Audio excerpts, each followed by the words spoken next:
I think there's few people in the room who don't know who Christine Peterson is.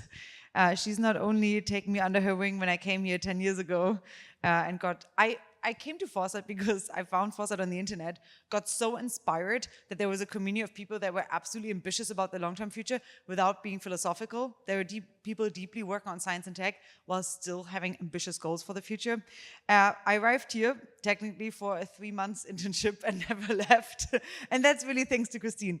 And I'm not the only one. Christine has done that same impact on the lives of so many other people here. Tomorrow she'll be hosting career counseling, but she's really grown up not only Foresight, but so many other organizations in the Bay Area. So Christine, I feel like many of us really wouldn't be here if it wasn't for you. Thank you so much for your services. You're an absolute rock star, and I'm really excited for what you build.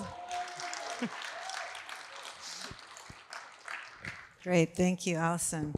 I should mention, though, that we're not perfect at Foresight. When Allison first emailed us as she was getting her degree at London School of Economics and said she wanted to come work for us, we said no. So it just goes to show nobody's perfect, but we do correct our mistakes, so that part got fixed. Okay, let's keep the future on track. So a lot of you have heard of Naval Ravikant. He's very well known here in Silicon Valley. And he states, applied science is the engine that pulls humanity forward. And I really feel that's a big driver here in Silicon Valley. Let's say that's true. So how do you influence that system? There are a lot of different ways you come at it, lots of different, we need them all, but 2 sample ways to just simplify the whole thing is you can look at the last mile. In other words, let's say you have a system, a technological system that's all set up, everything's working, and all you need to do is add something right at the end to make it go the last mile to deliver some product or service we desperately need.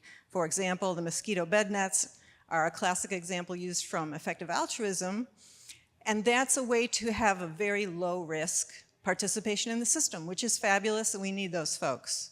And they're out there, and thank heaven for that.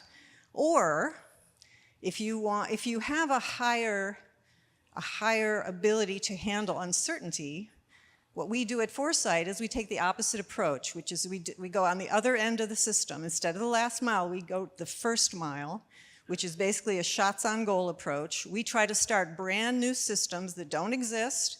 We plant a lot of seeds hoping that some flower. I have risk in square quotes because nobody's dying here. Yes, you're risking money and time, but it's not a physical risk of any kind. And it's potentially very high leverage. So that's what we like to do here at Foresight. So Astera is also here at the conference. And I like what Michael has to say here. Creating good futures, in order to do that, you have to come up with imagined future technological possibilities. And those concepts, the concepts themselves, the imagined concepts, are important coordinating mechanisms, and generating them requires effort, okay? And that's what we like to do here. One term that we use for that is exploratory engineering. This was coined by Eric Drexler, who is the Foresight co-founder along with me. And this term, exploratory engineering, refers to looking at science as we understand it today. Yes, it will change, but we have to always use whatever science we understand right now, and saying, all right, given the limits of what science says we can someday do, no time constraints here. We're just looking at theory. Within that boundary, what can we design? What is going to someday be possible? And this molecular differential gear, which anyone who knows chemistry will look at and go, well, I have no clue how to make that, and I don't know how long it will take to get there. But we can use our understanding of chemistry to say, well, this is physically possible, and it's something that knowing what those boundaries are is a very useful direction, so that you say, all right, let's go there, let's head in that way. It may take decades, it may take longer, but it tells you what direction to head in.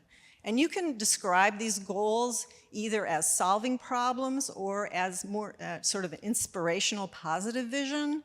And at Foresight, we use whatever terminology is necessary to get these things funded. On the left, funders tend to go for this. They like to make it sound more like we're solving a serious problem, which is true.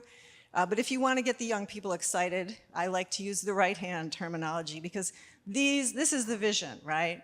We don't just want to end age-related disease. We want to have indefinite, extended human lifespan. So what do these possible technologies have to have as criteria? Well, obviously it has to be scientifically sound, you're wasting your time. Has to be overall beneficial, but how can you be sure, right? It's very hard. We do our best. It really helps if there are intermediate payoffs. Super hard to do these gigantic projects with no intermediate payoffs.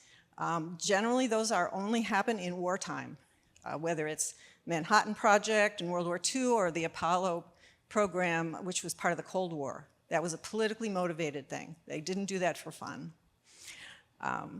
It has to be plausible to a potential funder. You have to be able to explain it in an understandable fashion. And these potential funders have to have some incentive to fund it. They have to feel like the benefit that the system they care about, whether it's themselves personally, their community, their nation, the world in general, they have to feel that there's going to be a major benefit from their investment. It doesn't have to be a personal benefit, but it has to be a benefit for a system they care about. So what is this? What is the sequence? Well, I love this sequence. This is my favorite thing to do, which is we like to get people together and run them through this process, especially these top three steps. The beginnings of an idea in the mind of one lone innovator. Oftentimes when people come to us, they have the glimmerings of an idea already. But often they don't have a team. They haven't even found their first collaborator. It's just this tiniest idea. They're not even that sure about it yet, right? Step 2, we have to find that first person, some human being on the planet who says, yes, yes, I like this idea. Yes, you're right. Yes, this is important. Yes, we should do this. That person is super important. If you've never seen the YouTube video called First Follower, Leadership Lessons from Dancing Guy, it's a fun short video that explains this role. These people, as it says here, they're an underappreciated form of leadership. Super important people. This is something that I've done, and it's so wonderful, because if you're the kind of person who are sitting there and going, I just love to hang out with geniuses. That's my favorite thing to do. You may be this kind of person. It's like you have good taste in geniuses, right? This is so fun to do. And then, but two people can't make it work, right? You need a team. So then you need an early group to get this together and kick it around, kick the tires, modify it, expand the idea, maybe cut it back, and try to figure out, all right, who in the world would possibly want this to happen? So moving on, I've just got the 1 minute. So you need a whole bunch of different folks. You need, of course, technical people, people from all different stages of career. It's nice to have a big name for credibility. And you need 1 or 2 genius polymaths. Here's a couple of our favorites. Eric Drexler, I mentioned. And Steve Fowkes is here. Steve, stand up so we can see. He's got some stuff that you guys, if you're one of these people who love geniuses, go see Steve. He's got some great stuff for you.